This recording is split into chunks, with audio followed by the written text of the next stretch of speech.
জবান থেকে 3টা গুনাহ সরায়া দাও, মিথ্যা বলা বন্ধ করে দাও, গীবত করা বন্ধ করে দাও, গালাগালি বন্ধ করে দাও। এরপরে 3টা নেক আমল চালু করো। 1 নম্বরে হাঁটতে চলতে উঠতে বসতে কার জিকির করব? 1 নম্বরে আল্লাহর জিকির। আল্লাহর জিকির, আল্লাহর নামের তাসবিহ পড়ো।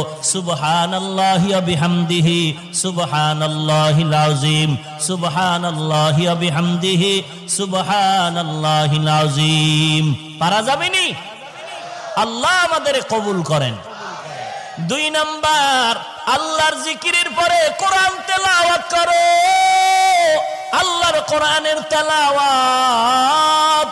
আল্লাহ পাওয়ার যত মাধ্যম আছে এর মধ্যে 2টা মাধ্যম বড় মারাত্মক গভীর।